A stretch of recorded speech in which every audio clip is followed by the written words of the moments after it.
Hope you all are fine. Today we are going to start our chapter number 1 of class 10th history, and the name of chapter is The Rise of Nationalism in Europe. Basically nationalism का मतलब होता है जब देश के लोग या कोई व्यक्ति अपने देश के प्रति बहुत ज़्यादा प्रेम बढ़ जाता है उसका, और वो देश के लिए कुछ भी करने के लिए तैयार है, अपने देश की सुरक्षा के लिए या अपने देश को प्रोटेक्ट करने के लिए, उसको बोलते हैं नेशनलिज्म। तो यूरोप के अंदर कैसे नेशनलिज्म पनपा या कैसे इटली यूनिफिकेशन हुआ या जर्मनी के अंदर, वो सब हम चीज़ें इस चैप्टर के अंदर कवर करेंगे। So let us start. Basically in your book there is a photo like this, the rise of nationalism in Europe. तो ये फोटो है जो किसने बनाई थी, फेडरिक सोरियो ने। ये लिबर्टी की लेडी को दर्शाया गया है यहाँ, और ये अलग अलग देश के लोग अलग अलग फ्लैग लेकर इसके पास पहुंच रहे हैं, मतलब कि, और ये जो ऊपर से हैं ये एंजल्स इनको ब्लेसिंग्स दे रहे हैं कि आज से आप सब फ्री हो। ठीक है, ये फोटो फेडरिक सोरियो के द्वारा 1848 में बनाई गई थी। Nationalism is an ideology and movement that promotes the interest of a particular nation. Nationalism के अंदर क्या होता है, लोग सिर्फ अपने देश से प्यार करते हैं, अपने देश के इंटरेस्ट्स को पूरा करना चाहते हैं, उन्हें दूसरों से कोई मतलब नहीं है। Specially with the aim of gaining and maintaining the nation sovereignty over its homeland. इसका मीनिंग होता है संप्रभुता। संप्रभुता मीन्स कि हम अगर इस देश के नागरिक हैं तो इस देश में हमारा शासन चलेगा, किसी बाहर के व्यक्ति का या किसी राजा का, किसी पर्टिकुलर का कोई शासन नहीं होगा, जनता का शासन होगा। उसको बोलते हैं सॉवरेन कंट्री। ठीक है, इंडिया भी सॉवरेन बना है और हमारे प्रीएम्बल में भी सॉवरेन वर्ड मेंशन है। ठीक है, तो सॉवरेन कंट्री के मामलों में वो किसी देश पे फिर डिपेंड नहीं होते। तो नेशनलिज्म में ऐसी भावना है जिसमें लोग ये चाहते हैं कि उनका देश सॉवरेन बने और कोई दूसरा देश उनके मामलों में दखल ना दे। Until the 19th century, before the rise of nationalism in Europe, Europe में नेशनलिज्म शुरू होने से पहले the world didn't have separate nation। दुनिया अधिकतर आप जानते हो एम्पायर्स में बटी हुई थी। आपकी बुक में मैप में भी दे रखा है, ओटोमन एम्पायर है या वो सब। Separate Nations and the concept of nation state was a modern result of the rise of nationalism. और ये जो ये स्टेट या देश बनाने का कंसेप्ट है नेशनलिज्म की वजह से ही है। क्योंकि देखो, मान लो एक पर्टिकुलर एरिया के लोग जब अपने एरिया को प्रोटेक्ट करते हैं, अपनी भाषा को प्रोटेक्ट करना चाहते हैं और बाहर से किसी भी शासक का अपने ऊपर कंट्रोल नहीं चाहते, तो फिर क्या होगा, लोग रिटेलिएट करेंगे, अलग होने की बात करेंगे, और वहीं पे ही फिर नेशन स्टेट का कंसेप्ट उजागर हुआ। During the 19th century, the idea of nationalism made change in political and mental world of Europe। और जब से नेशनलिज्म की आइडियोलॉजी स्प्रेड होनी शुरू हुई, यूरोप के अंदर पूरा स्ट्रक्चर बदलने वाला था। चाहे वो पॉलिटिकल स्ट्रक्चर हो जहाँ पे राजा का या फिर क्लर्जी के लोगों का शासन था, तो वो अब सब डेमोक्रेसी या लिबर्टी आने वाली थी। इन 1848, जो अभी हमने फोटो देखी, Frederic Sorrieu utopian vision, the people of the world are grouped as the distinct nation identified through their flag and nation customs.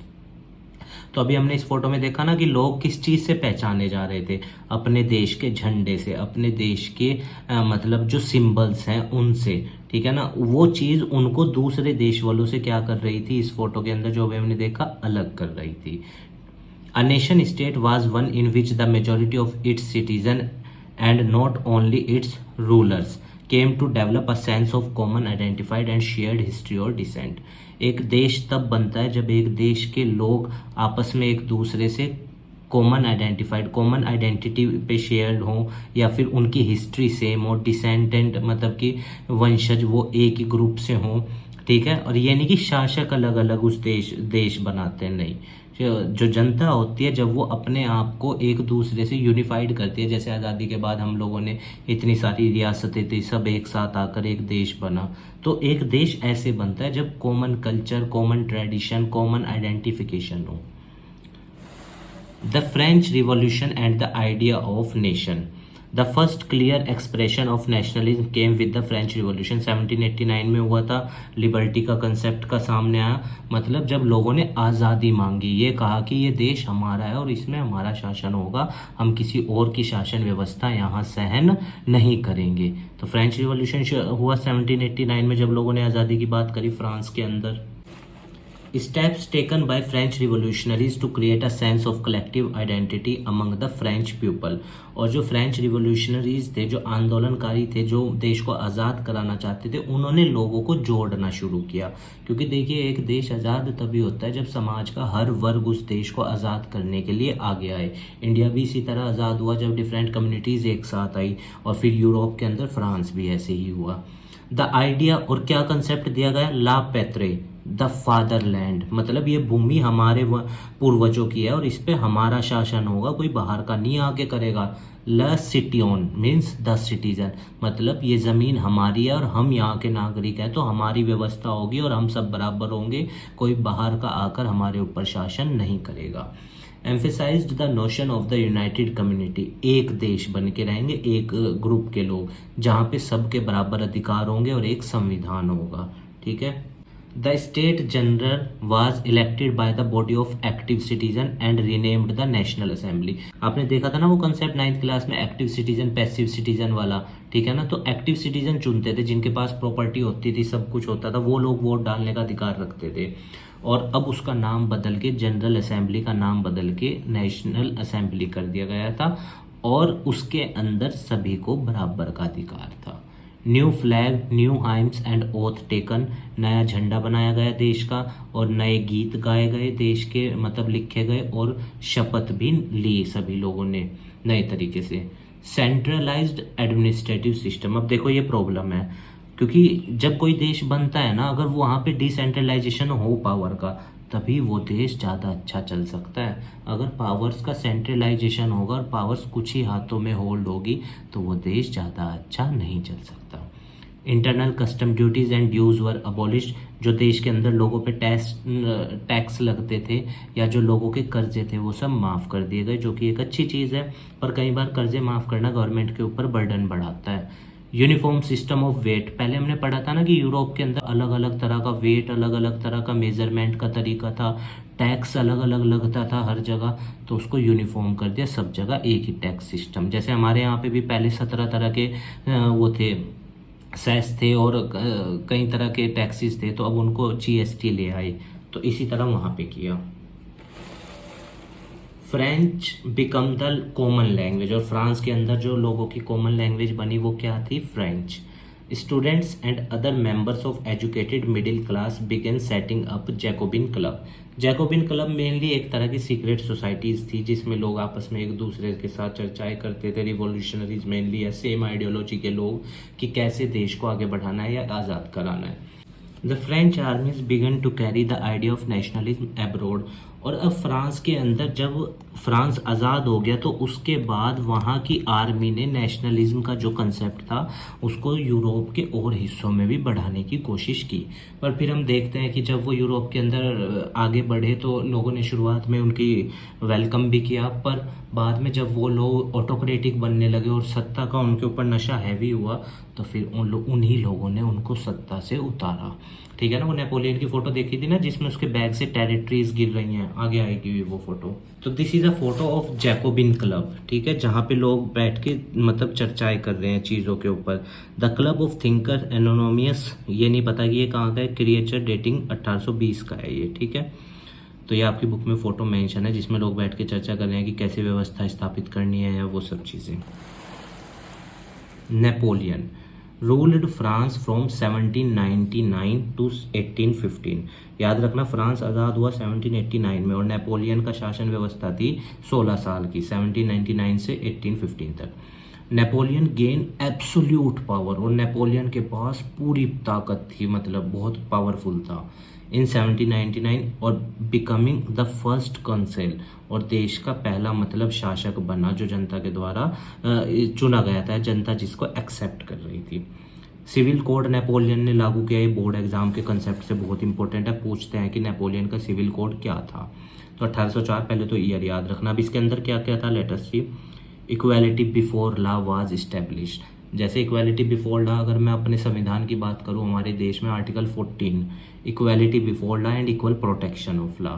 Equality before law का मतलब होता है कि देश के अंदर सभी लोग, चाहे अमीर है, गरीब है, बड़ा है, छोटा है, सब व्यक्ति न्याय के समक्ष बराबर है। तो नेपोलियन कोड ने पहला अच्छा काम किया कि सबको बराबर का अधिकार दिया, कोई भी बड़ा छोटा नहीं है, विधि का विधान। Secured the right to property, पहले प्रॉपर्टी कुछ ही हाथों में थी ना, तो अब जो जितनी मेहनत करेगा वो प्रॉपर्टी उसकी। सिंप्लीफाइड एडमिनिस्ट्रेटिव सिस्टम, पहले कंफ्यूज्ड एडमिनिस्ट्रेटिव सिस्टम था, वेट के मेजरमेंट के तरीके सब अलग थे, तो नेपोलियन ने क्या किया, उस एडमिनिस्ट्रेटिव व्यवस्था को आसान बनाया, फ्यूडल सिस्टम को ख़त्म किया। फ्यूडलिज्म क्या होता है, जिसमें मेहनत कोई करता है, खाते कोई और है, जैसे पीजेंट्स मेहनत करते थे और क्लर्जी और नोबेलिटी के लोग खाते थे, तो नेपोलियन ने इसको बैन किया और ये कहा कि भाई जो मेहनत करता है वो उसका हिस्सा होगा, किसी और को उसको नहीं देना पड़ेगा। और पीजेंट्स को आज़ाद कर दिया, सर्फडम, बंधुआ मजदूरी से, कि जैसे मान लो अगर मैं किसी के यहाँ मजदूरी कर रहा हूँ तो मेरी कमिंग जनरेशन भी उसके यहाँ मजदूरी करेगी, इस तरह सर्फडम से आज़ाद कर दिया लोगों को, पीजेंट्स को। और जो भी राजा के ड्यूज थे या मोनेरियल ड्यूज थे, कर्जे थे पीजेंट्स के ऊपर, वो सब भी माफ़ कर दिए। तो ये अच्छी चीज़ें की नेपोलियन ने, देखो अपने कोड में ये पांचों आप ध्यान रखना। और क्या किया उसने, गिल्ड रिस्ट्रिक्शंस वर रिमूव्ड, तो जो लोगों के ऊपर रिस्ट्रिक्शंस थी जैसे वोट ना डालने की या सोसाइटिकल डिस्क्रिमिनेशन की, वो सब खत्म कर दी गई। नेपोलियन ने अपने कोड में ट्रांसपोर्ट और कम्युनिकेशन सिस्टम भी अच्छा किया। Napoleon took away political freedom, increased taxes, पर अंत में आके नेपोलियन, जब सत्ता आ जाती है फिर इंसान क्या करता है, लोगों की उसने पॉलिटिकल फ्रीडम छीनी जब प्रॉब्लम, क्योंकि देखो क्या होता है, जब इंसान आता है सत्ता के अंदर शुरू में तो वो जनता की भलाई करने की सोचता है, पर जैसे जैसे उसको दिखता है ना कि अब उसको कोई हराने वाला नहीं है, तो फिर उसके ऊपर सत्ता का नशा, सत्ता का प्रभुत्व वो उसके ऊपर हैवी हो जाता है। तो यही नेपोलियन ने क्या, पॉलिटिकल फ्रीडम छीन ली लोगों की, टैक्सेस बढ़ा दिए, सेंसरशिप क्या होती है, एक तरह का कंट्रोल, मतलब सरकार की नज़र जो उसके ऊपर रखी जा रही है लोगों के ऊपर, कि कुछ भी अगर वो सरकार के खिलाफ बोलते हैं तो सज़ा मिलेगी, this is censorship. Forced people to join French army, और लोगों को उसने फोर्स किया कि फ्रेंच आर्मी को ज्वाइन करें। अब देखो लोग एक लिमिट तक तो सहन करेंगे, उसके बाद क्या होगा, जनता विरोध करेगी। अब ये एक फ़ोटो है जिसमें नेपोलियन के बैग में से जो ये गिर रहे हैं ना, ये टेरिटरीज हैं जो नेपोलियन ने जीती थी, पर बाद में वहाँ के लोगों ने विरोध किया और फिर नेपोलियन को धीरे धीरे हटना पड़ा, मतलब सत्ता छोड़नी पड़ी। तो ये टेरिटरीज उसके बैग में से निकल रही हैं और आज़ाद होती जा रही हैं यहाँ के लोग। ठीक है, देखिए लोगों की सहन करने की एक क्षमता होती है, तो सहन किया लोगों ने जब तक नेपोलियन, तब हद ही पार हो गई, टैक्सेस बढ़ गए, फूड ग्रेन्स ज़बरदस्ती इसकी आर्मी लेने लग गई लोगों से, तो फिर लोगों ने विद्रोह किया। The making of nationalism in Europe, तो नेपोलियन कोड एक इम्पोर्टेंट है टॉपिक आपके लिए। और नेपोलियन को हटाया क्यों गया था, बिकॉज ऑफ हिज इरेस्पॉन्सिबल और इनइफेक्टिव डिसीजंस। ठीक है, the making of nationalism in Europe, no nation state were in Europe because of not common identity और कल्चर। पहले यूरोप के अंदर कोई नेशन स्टेट का कंसेप्ट नहीं था, आज तो बहुत सारे हैं। क्यों नहीं था, क्योंकि सब लोग मिक्सअप होके रह रहे थे। अब जैसे अब तो सब अलग अलग है, फ्रांस में फ्रेंच बोलने वाले हैं, ठीक है ना, अपना इंग्लैंड में चले जाओगे वहाँ पे अलग कंसेप्ट है, तो रशिया में जाओगे वहाँ पे अलग, यूरोप के जितने भी देश हैं सब में क्या है, अलग अलग व्यवस्था है। जैसे जर्मनी में जर्मन भाषा बोलने वाले हैं, स्विट्ज़रलैंड में स्विस भाषा, एंड इटली में इटालियन भाषा बोली जाती है। वर डिवाइडेड इन किंगडम्स, पहले उस टाइम ये राजा के शासन में बटे हुए थे। Duchies and cantons whose rulers had their autonomous territories. अब ये दो जगह याद रखना, ये दो जगह के नाम, इन दो जगहों के जो राजा थे वो किसी भी किंगडम के अधीन नहीं थे, वो ऑटोनोमस टेरिटरीज मतलब अपनी खुद चलाते थे टेरिटरीज, उनके ऊपर किसी का कंट्रोल नहीं था यहाँ के रूलर्स के ऊपर। The Habsburg empire ruled over Austria and Hungary. ठीक है, जो हैब्सबर्ग एम्पायर था उसने ऑस्ट्रिया और हंगरी के ऊपर शासन किया, आपकी बुक में फोटो दे रखा है। In Hungary half of the population spoke Magyar. अब ये लैंग्वेज ध्यान रखना, ये लैंग्वेज का नाम है, एमसीक्यू में पूछ सकता है कि हंगरी के अंदर आधे से ज़्यादा लोग कौन सी भाषा बोलते थे, मैगियार, और दूसरे जो आधे लोग थे वो अलग अलग तरह की भाषा बोलते थे। अब फिर वहीं पे कन्फ्लिक्ट राइज होता है चीज़ों में। The aristocracy and the new middle class aristocracy.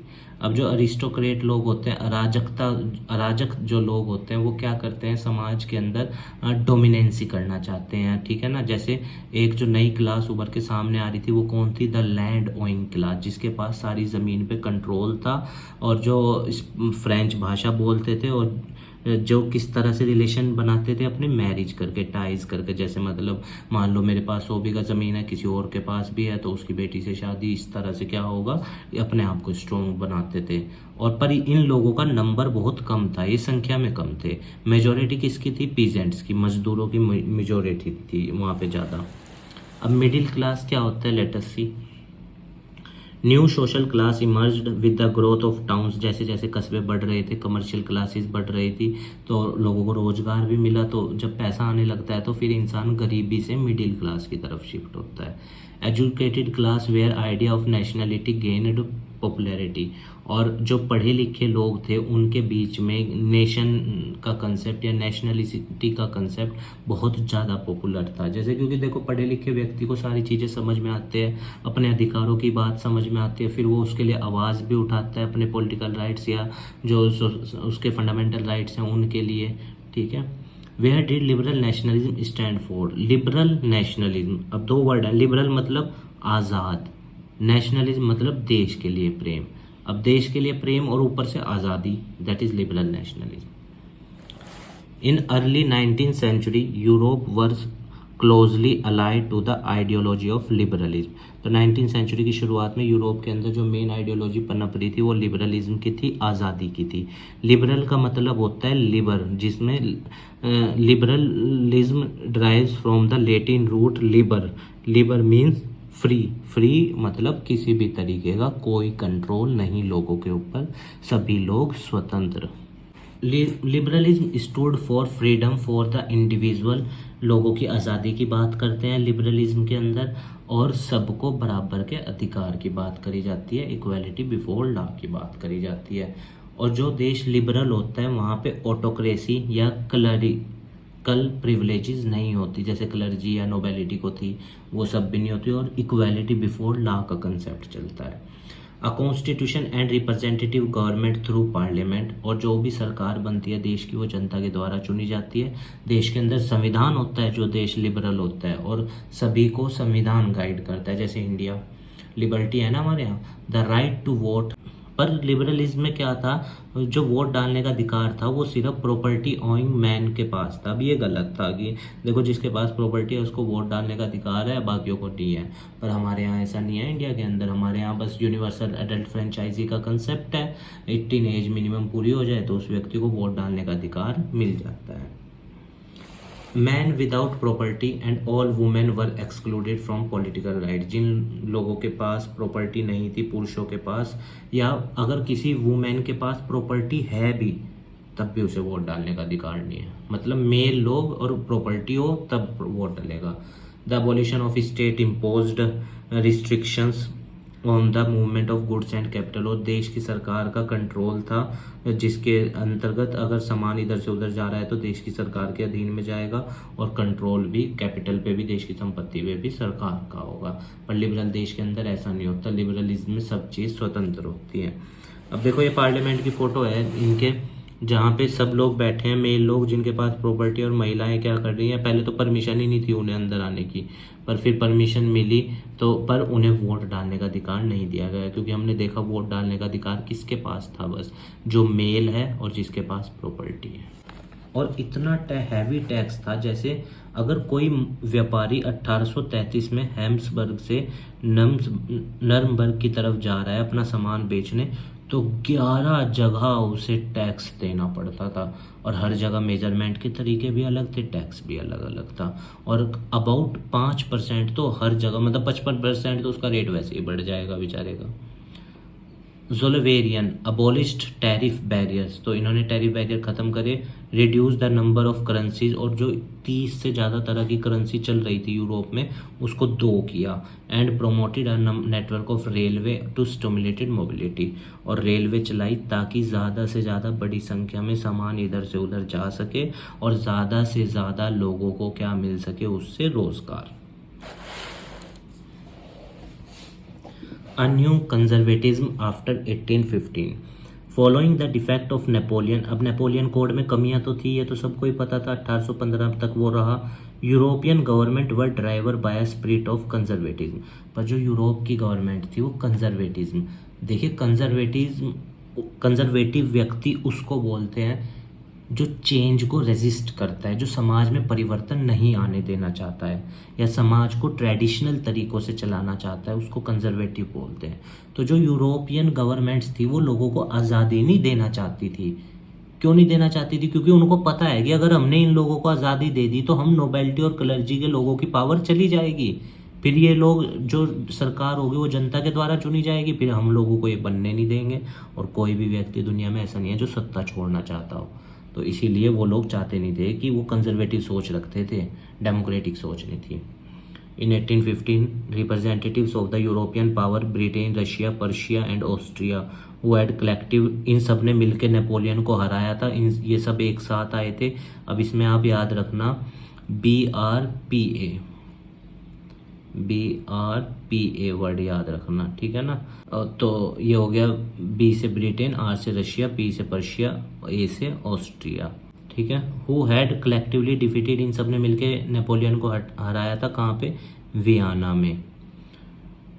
To draw a settlement for Europe, ताकि यूरोप के लिए क्या कर सकें? सेटलमेंट कर सके। मतलब यूरोप में जो ये नेपोलियन सबको आज़ादी देता जा रहा था, देखो बाद में तो वो भी बेकार बना, पर शुरू में तो उसका नेपोलियन कोड तो अच्छा ही था। तो वो सब कंजर्वेटिव लोग ख़त्म करना चाहते थे, क्योंकि कंजर्वेटिव लोग कोई भी नेपोलियन का कोड लागू नहीं होना देना चाहते थे। अब जब नेपोलियन हारा तो फिर से कौन आया? Bourbon dynasty. The Bourbon dynasty which had been deposed French revolution के दौरान, जो हार गई थी, वो दोबारा से सत्ता में आई, क्योंकि नेपोलियन हार गया था तो अब बर्बन डायनेस्टी नहीं आना था। And France lost the territories. अब वो नेपोलियन वाली फोटो, जो नेपोलियन ने टेरिटरीज जीती थी, हमने देखा था ना फोटो में, वो उसके हाथ से धीरे धीरे छूटने लगी और बर्बन डायनेस्टी के कंट्रोल में जाने लगी।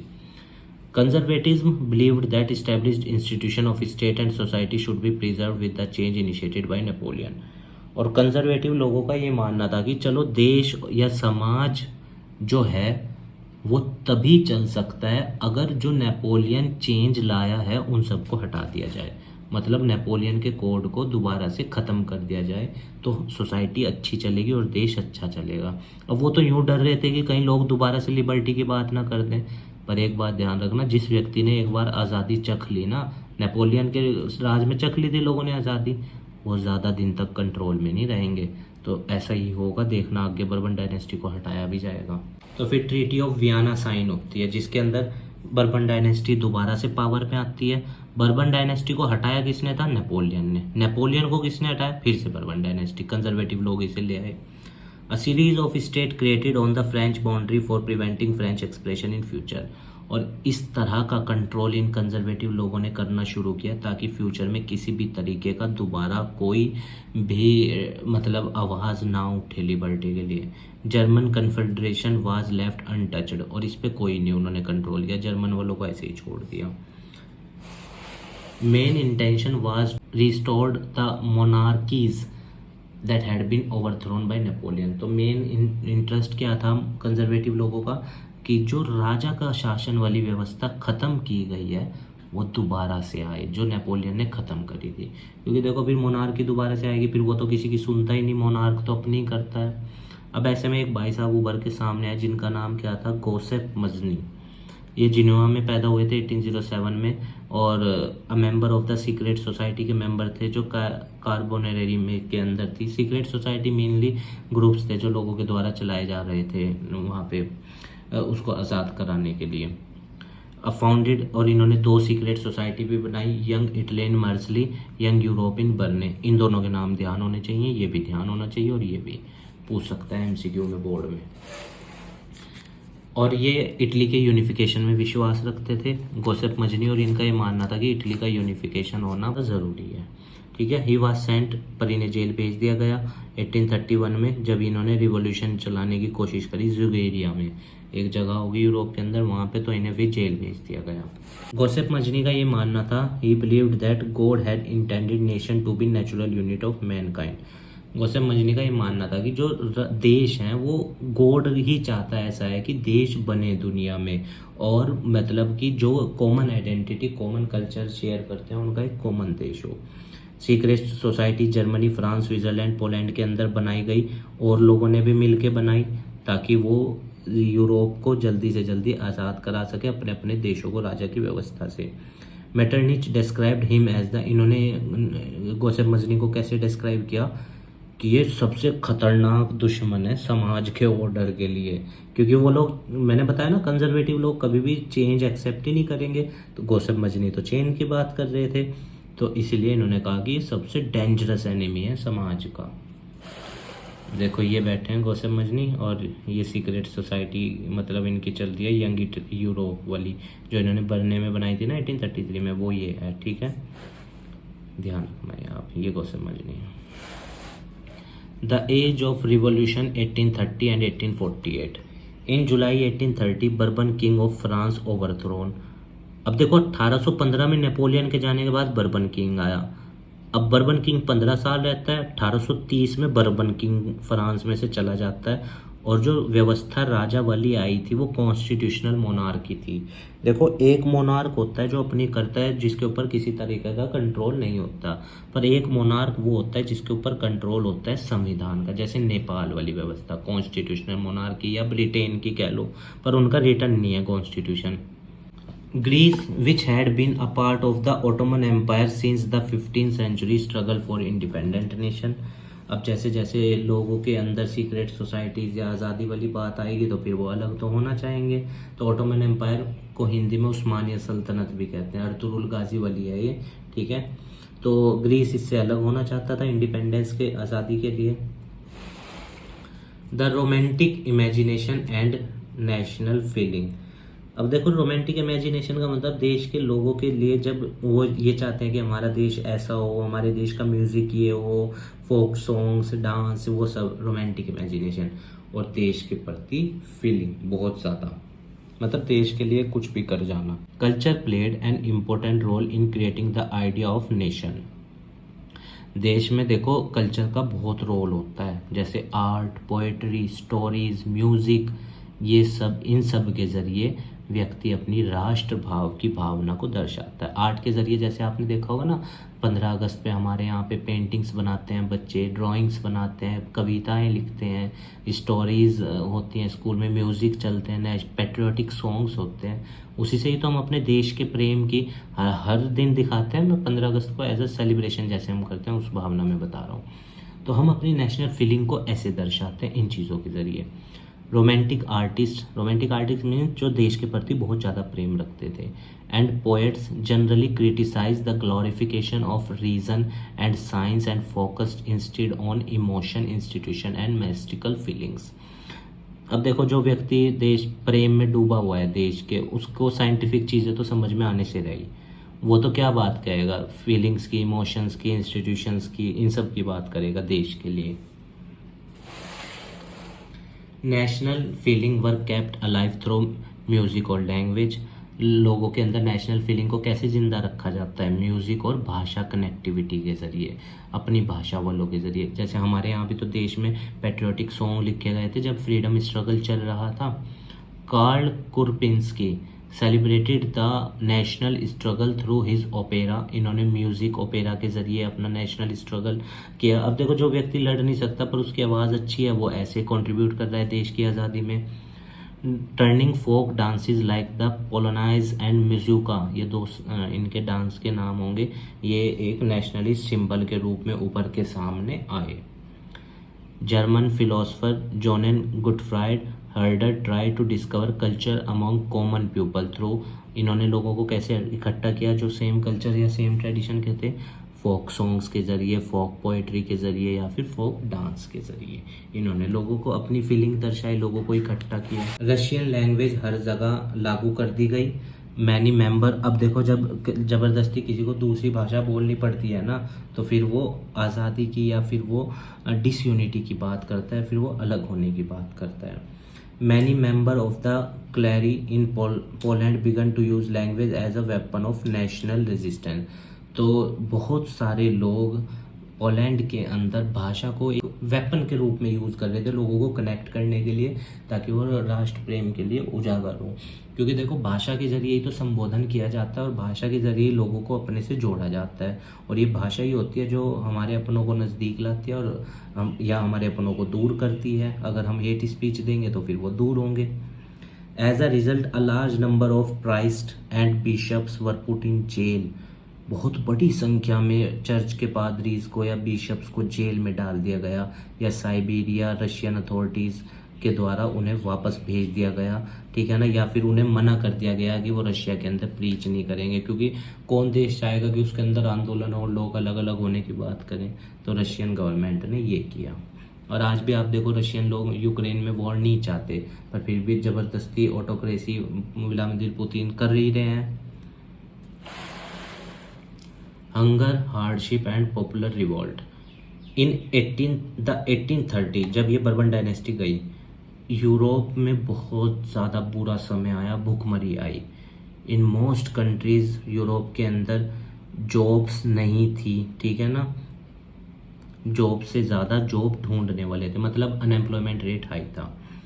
पॉपुलेशन गांव से शहरों की तरफ माइग्रेट कर रही थी नौकरी के लिए। पर देखो जब कहीं से लोग दूसरी जगह जाते हैं ना, तो उनके साथ बहुत सारी चीज़ें जाती हैं। जैसे मान लो गरीबी गांव में थी, पर वो गांव के लोग शहर की तरफ चले गए, तो गरीबी कहाँ शिफ्ट होगी, शहर में। गांव में उनके कच्चे घर थे, तो वो अब पुअर व्यक्ति का घर भी कहाँ होगा, शहर में कच्चा। तो ओवर क्राउडेड स्लम्स हो गए वहाँ पे। The rise of food price बहुत तेज़ी से बढ़े, और फसलें उस साल अच्छी हुई नहीं, जिसकी वजह से बहुत ही बड़ी संख्या में मतलब लोगों को हंगर और स्टारवेशन का सामना करना पड़ा। Food shortage, wide spread unemployment की वजह से लोग सड़कों पे आ गए, जब इतनी ज़्यादा समस्याएं होने लगी वहाँ पे। National assembly proclaimed a republic granted suffrage to all adult male above 21 and guaranteed right to work. तो नेशनल असेंबली ने 21 साल से ऊपर के हर व्यक्ति को राइट टू वर्क दिया। हमारे यहाँ ये आर्टिकल 24 के अंदर 6 से 14 साल के बाद शुरू होता है। राइट टू वर्क, काम मिला सबको, ठीक है ना, अडल्ट मेल्स को। अब देखो यहाँ फीमेल को भी साइड कर दिया गया फिर से। इन 1848 द पॉपुलेशन ऑफ पेरिस, 1848 में पेरिस के लोग सड़कों पे आ गए। लुइस फिलिप को देश छोड़ के भागना पड़ा, और नेशनल असेंबली को रिपब्लिक मतलब जनता के द्वारा चुनी गई असेंबली के रूप में तब्दील करना पड़ा। इन 1845 वेवर्स इन सिलेसिया। देखो रिवॉल्ट तो होगा, जब जनता के ऊपर ध्यान नहीं दिया जाएगा, जनता भी कब तक सहन करेगी। जब भाई जनता आपके जुल्म को सहन कर रही है, तो एक लिमिट ही तो है उनकी भी। The revolution of the liberals 1848 में जो शुरू हुआ, the revolution was led by educated middle class who combined there demands for constitutionalism with national unification. अब एजुकेटेड पढ़े लिखे लोगों ने संविधान की बात करी और देश को एक करने की बात करी। फिर हम इसमें पढ़ेंगे इटली का यूनिफिकेशन या जर्मनी का आगे। फ्रैंकफर्ट पार्लियामेंट, जो मैंने आपको शुरू में फोटो दिखाई थी उसकी बात कर रहा है अब ये। On 18 May 1848 member of political association 831 representative चुने गए, who took their place in the Frankfurt Parliament, convened in the Church of St. Paul and drafted a constitution for the German nation। तो वो चर्च था पहले Saint Paul का, उसको parliament बनाया गया और ये लोग वहाँ इकट्ठे हुए ताकि जर्मन देश के लिए संविधान बना सकें। पर it was opposed by the king of Persia, के राजा ने इसको अपोज किया, and also lost his social basis as no right was given to worker and women. और इन्होंने ये कहा कि भाई देखो तुम संविधान बना रहे हो, सब कुछ बना रहे हो, 831 रिप्रेजेंटेटिव भी हो, तुमने मजदूरों को चुन के लाए इन 831 में, या वुमेन्स आई नहीं। हमने देखा ना वुमेन्स को पीछे खड़ा कर रखा था, ना बोलने का अधिकार ना वोट डालने का। तो फिर ये संविधान कैसा बनेगा जब तुम समाज के एक बहुत बड़े वर्ग को ऐसे ही वंचित रख रहे हो, ऐसे ही छोड़ रहे हो चीज़ों से। It forced the autocratic monarch to introduce some changes. तो ऑटोक्रेटिक मोनार्क वो होता है जो किसी की नहीं सुनता, अपनी चलाता है। तो सर्फडम, बॉन्डेड लेबर, ये सब खत्म करने पड़ी मजबूरी में। और हंगरेरियन वाज ग्रांटेड मोर ऑटोनॉमी, और हंगरेरियन लोगों को और ज़्यादा पावर दी कि वो अपना डेवलपमेंट स्वयं से तेज़ी से कर सकें। The making of Germany and Italy, Germany का यूनिफिकेशन देखते हैं ये पहले। After 1848 nationalism in Europe moved away from democracy से रिवॉल्यूशन की तरफ from its association with democracy and revolution के साथ जो नेशनलिज्म की भावना थी वो बहुत आगे बढ़ने लगी। Nationalist feeling were widespread among middle class Germans के बीच में ज़्यादा थी, जो क्योंकि देखो मिडिल क्लास वाला और पुअर वर्ग ही सबसे ज़्यादा प्रभावित होता है चीज़ों से। The liberal initiative to nation building was represented by the combined force of monarch and the military support। अब जो लिबरल इनिशिएटिव था नेशन बिल्डिंग का, उसको दबाने की कोशिश कौन करेगा? जो राजा है, क्योंकि पता है राजा को अगर लिबरल इनिशिएटिव आगे बढ़ गया, आज़ादी की बात आ गई, तो राजा को भागना पड़ेगा। मिलिट्री और लैंडलॉर्ड्स इसे सपोर्ट कर रहे थे राजा को कि तू इनकी लिबरल सोच को दबा, क्योंकि इन्हें पता है लैंडलॉर्ड्स को अगर ये नहीं दबाएगा तो फिर इनकी सारी ज़मीनें पीजेंट्स ले जाएंगे या मोनार्क का सत्ता खत्म हो जाएगी। Persia took on the leadership of movement for national unification. और पर्शिया के अंदर लीडरशिप ने क्या मूवमेंट ली कि हम देश को एक करेंगे। Ottoman Bismarck the chief minister of Persia with the help of Persian army bureaucracy took on leadership. और इसने पर्शियन आर्मी की मदद लेकर सत्ता को स्थापित करा और सत्ता में ये वहाँ पे आया। 3 wars over 7 years with in Austria, Denmark और फ्रांस के अंदर भी लोगों ने विरोध किया और 7 साल के अंदर 3 युद्ध लड़े गए। पर्शिया जीता and completed the process of unification. और अंत में पर्शिया जीत गया और यूनिफिकेशन का प्रोसेस पूरा हुआ। केसर विलियम वन जो थे पर्शिया के नए राजा बने, ठीक है, headed the new German empire. इन्होंने जो क्योंकि पर्शिया जीत गया था तो अब जर्मन के ऊपर इन्हीं का ही शासन चलना था। तो ये देखिए एक वो है, मतलब शाही दरबार कह सकते हैं आप। The proclamation of the German empire in the hall of mirrors at Versailles. तो यहाँ पे ये बैठा है, क्या नाम है, केसर विलियम वन, ये है यहाँ पे। आपकी बुक में फ़ोटो ज़्यादा क्लियर है। और ये देखिए ये है caricature of Ottoman Bismarck in the German Reichstag parliament from, ठीक है, फिगारो वियना के अंदर। सबके ऊपर हंटर चला रखा है, इसने पूरा कंट्रोल कर रखा है क्योंकि पर्शिया जीत गया था। तो अब जर्मन के अंदर इनकी तो चलेगी पर्शिया की, केसर विलियम राजा बन गया, वहाँ का सब कुछ कंट्रोल। तो इसने देखो ओटोमन बिस्मार्क ने सबको कैसे डरा रखा, मेंबरों को, जो पार्लियामेंट के लोग थे उनको। इसके हाथ में हंटर है। और ये जो पूरा पर्शिया का मैप है, ठीक है, ये आपकी बुक में दे रखा है। अलग अलग शेड्स हैं, देख लेना आप। आफ्टर डिवीज़न है या इस तरह से सब चीज़ें दे रखी है इसमें। जर्मनी को जीतने के बाद या कैसे कैसे उसका विस्तार हुआ वो सब है। जर्मनी का यूनिफिकेशन क्लियर हो गया आपको। पर्शिया जीता और केसर विलियम वन। ये भी पूछ सकता है कि पर्शिया के जीतने के बाद कौन राजा बना। Now let us see Italy unification. It was divided in 7 state by which only Sardinia predominant was ruled by an Italian. 7 state में बना था, बस एक ऐसी जगह थी जहाँ पे इटली का राजा शासन करता था, बाकी 6 जगह पे दूसरों का था। तो यंग इटली सोसाइटी गोसेफ मजनी ने बनाई थी पर वो फेल्ड हो गई थी, हमें पता है। चीफ मिनिस्टर जो था Cavour lead the movement with the help of Giuseppe Garibaldi की मदद लेकर कैवोर ने, चीफ मिनिस्टर ने, आंदोलन आगे बढ़ाया इटली के यूनिफिकेशन का। 1861 में Victor Emmanuel two was proclaimed the king of. और जब आंदोलन जीत गए वो लोग तो फिर विक्टर इमैनुअल टू जो था वो इटली का नया राजा बना। अब ये देखो, ये है इटली का नक्शा यूनिफिकेशन से पहले का और ये है इटली का नक्शा यूनिफिकेशन के बाद का। दोनों आपकी बुक में दे रखे हैं। देखो यहाँ इटली कितने सारे अलग अलग स्टेट्स में बटा हुआ है, क्योंकि कन्फ्लिक्ट बहुत अराइज होते हैं और यहाँ इटली एक सा है। However, much of the Italian population, among whom rate of illiteracy were very high, remained blissful, unaware of the liberal nationalist ideology। बहुत सारे देखो, पढ़ा लिखा व्यक्ति तो चलो चीज़ों को समझता है, सब चीज़ आसपास की ऑब्जर्व भी करता है। अनपढ़ व्यक्ति को जनरली ज़्यादा नहीं पता होता, तो उन्हें कुछ पता ही नहीं था कि आंदोलन या लिबरल नेशनलिस्ट लोगों की आइडियोलॉजी क्या है देश में। The peasant masses who had supported Garibaldi in southern Italy had never heard of Italia के बारे में उन्होंने सुना भी नहीं था कभी, जो पीजेंट्स गरिबाल्दी को सपोर्ट कर रहे थे। और एंड बिलीव्ड दैट ला तालिया, और ला तालिया जो उनका एक आइडियोलॉजिकल कंसेप्ट था, वो ये मानते थे कि ये तो उसकी मैनुअल्स की वाइफ है, इसका मतलब कुछ और है, और वो मान रहे हैं पीजेंट की ये उसकी वाइफ है। तो कहने का मतलब क्या है कि कई बार लोग साथ तो दे रहे होते हैं पर उन्हें पता नहीं होता है कि देश में आखिर चीज़ें हो क्या रही हैं। Visualising the nation. Artist in the 18th and 19th century found a way out by personifying nation. तो आर्टिस्ट ने अलग अलग चीज़ें जैसे सिंबल या कल्चर या देश की इमेज को वुमेन के रूप में दिखाना, वो सब चीज़ें करनी शुरू करी। In other word they represent a country को किस रूप में दिखाया गया, देश के रूप में। आइए देखते हैं, जैसे जर्मेनिया, ये है जर्मेनिया की फ़ोटो आपकी बुक में। In 1860 the artist Lorenz Clasen, ये नाम इनका ध्यान रखना, was commission to paint this image the inscription of Germania sword. ये बुक में दे रखा है आपकी, जर्मेनिया का ये सारा सामान है जो जर्मेनिया ने पहन रखा है इस वक्त में, ठीक है। ये सब, इन सब का मीनिंग आपकी बुक में मेंशन है कि ये किसको रिप्रेजेंट कर रहा है, स्वॉर्ड किसको, ये लीव्स किसको, ये जंजीर किस चीज़ को, सारी चीज़ें, ठीक है। ज़रूर देख लेना इनका मीनिंग, सिंबल पूछ लेगा आपसे बोर्ड में। पोस्टेज स्टैम्प ऑफ 1850, देश को महिला के रूप में दिखाया जा रहा था ना, और महिला को कोई अधिकार नहीं दिए जा रहे थे, देखो कमाल की बात, ठीक है। जर्मेनिया ने यहाँ पे सब कुछ होल्ड कर रखा है जो मैंने अभी आपको दिखाया, वो सब इसने, जैसे ये लीफ है, ये फ्लैग, ये चेस्ट पे तलवार। Notions were then portrait as female figure के रूप में दिखाया गया। The nation did not stand for any particular women से नहीं दर्शाया गया, पर कॉमन एब्स्ट्रैक्ट आइडिया दर्शाया गया महिला के जरिए कि सबको बराबर का अधिकार वाली, और अगर अलग अलग सिंबल्स अलग अलग चीज़ को रिप्रेजेंट करते थे।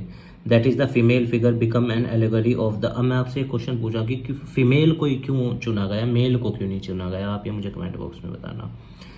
रीज़न बहुत आसान है, चैप्टर में डिस्कस भी हुआ है पहले, हिंट दे देता हूँ, वो पार्लियामेंट में महिलाओं को पीछे खड़ा कर रखा है। That is the female figure become an allegory of the nation after this so many countries use the same symbol female like Marianne in France and Germania in Germany. बहुत से देशों ने इसी तरह के सिंबल्स को यूज़ किया nationalist की फीलिंग को दर्शाने के लिए। नेशनलिज्म एंड इम्पीरियलिज्म, अब देखो नेशनलिज्म एंड इम्पीरियलिज्म क्या होता है, जब देश के प्रति प्रेम इस हद तक बढ़ जाए कि मरने मिटने को तैयार हो जाए इंसान, उसको बोलते हैं नेशनलिज्म एंड इम्पीरियलिज्म। नेशनल, देश के लिए तैयार होना, मरने मिटने के लिए, और उस फीलिंग का यूज़ करना किसी के द्वारा हितों को पूरा करने के लिए, चाहे अपने चाहे देश के, imperialism. Idealistic liberal democratic sentiments because of narrow creed with limited and nationalist group become increasingly intolerant of each other and ever ready to go war। Nationalist group अब इतने ज़्यादा मतलब एक्टिव हो गए थे कि वो मरने मिटने तक को तैयार थे देश के लिए। आफ्टर 1871 नेशनलिस्ट टेंशन देश के अंदर, यूरोप के अंदर या बाल्कन रीजन में बहुत ज़्यादा बढ़ गई। उन्होंने कहा अब हमसे सहन नहीं होगा। द बाल्कन्स रीजन था जहाँ पे आप जानते हो स्लेव्स को बेचा और ख़रीदा जाता था, वहाँ के लोग और ज़्यादा इस चीज़ को इफेक्ट करेंगे। A large part of Balkan was under the control of Ottoman empire, उस्मानिया सल्तनत के कंट्रोल में था बाल्कन रीजन अधिकतर। The spread of idea of romantic nationalism in the Balkan में, जब ये देश के प्रति प्रेम वाली भावना फैली तो उसके बाद बाल्कन रीजन के लोगों ने ओटोमन एम्पायर को धीरे धीरे ख़त्म करना शुरू किया, और रीजन में बहुत ज़्यादा टेंशन्स बढ़ गई बाल्कन रीजन में। As the different Slavic nationalist, जो लोग दास लोगों के लिए, स्लेव को दास बोलते हैं, उनके लिए आवाज़ उठाते थे, struggle to define their identity and interdependence, the Balkan become the area. जब वहाँ के लोगों में बहुत ज़्यादा स्ट्रगल बढ़ गया अपने रीजन की या अपने लिए अपनी पहचान बनाने का, तो वो बहुत कन्फ्लिक्ट अराइज हुआ वहाँ पे। There was intense rivalry among the European power, व्यापार के ऊपर कॉलोनीज में यूरोप के अंदर पूरे बहुत ज़्यादा स्ट्रगल बढ़ गया कि अब हमें अलग अलग, हर देश अलग अलग चाहता था अपने आप को, जिसकी वजह से वॉर शुरू हुए, और फाइनली फर्स्ट वर्ल्ड वॉर हुआ 1914 से 1918 में। अब आप मुझे देश बताना कौन दो ग्रुप थे किस साइड 1948 से। वर्ल्ड वॉर 2 के मैं आपको बताता हूँ, 1939 टू 1945, बफ वर्ड याद रखना, ब्रिटेन, यूएसए, यूएसएसआर, फ्रांस, और जिग, जापान, इटली, जर्मनी, ठीक है। वर्ल्ड वॉर 1 क्या आप बताना कमेंट बॉक्स में। Many countries in the world which had been colonized by European power, जो यूरोपियन पावर का जिन पे कंट्रोल था, वहाँ पे विद्रोह शुरू हो गया, और वो अब यूरोपियन पावर से आज़ाद होना चाहती थी, और किसी भी कीमत पे आज़ाद होना है। तो देखो उनकी नेशनलिस्ट की भावना ने इम्पीरियलिज्म का रूप लिया कि अब नहीं। The anti imperial movement develop nationalism and form independent, और फिर अंत में क्या हुआ, अलग अलग देश दुनिया में बन के सामने आए। उम्मीद है गाइस आपको चैप्टर समझ में आया होगा। ये नोट्स आपको स्वयं लिखने होंगे अपनी नोटबुक में। मेन मोटो ये है कि आप खुद लिखेंगे तो आपको ज़्यादा अच्छे से याद रहेंगी चीज़ें, ठीक है। आप स्वस्थ रहिए, खूब लाइफ में आगे बढ़िए, यही हमारी मनोकामना है। जीवन में खूब तरक्की, यश पाइए और अपना अस्तित्व इस समाज में स्थापित कीजिए और देश के लिए अपना योगदान दीजिए, इस समाज को अच्छा बनाइएगा। और अगर स्टूडेंट आपको किसी पॉइंट से हमारे द्वारा बोले गए से आपकी कोई भावना हर्ट हुई है तो मैं आपसे क्षमा मांगता हूँ उसके लिए, क्योंकि मेरा कोई ऐसा इंटेंशन नहीं है कि मैं आपकी किसी भावना को हर्ट करूँ। आप खूब जीवन में आगे बढ़िए, यही हमारी मनोकामना है। धन्यवाद। अच्छा, ये क्वेश्चंस हैं, ये भी देख लेना एक बार, आप इनके आंसर ज़रूर लिखना। अगर किसी में डाउट है तो फिर कमेंट बॉक्स में बता देना, मैं आपको एक्सप्लेन करने की पूर्ण रूप से कोशिश करूँगा। ठीक है स्टूडेंट्स, धन्यवाद।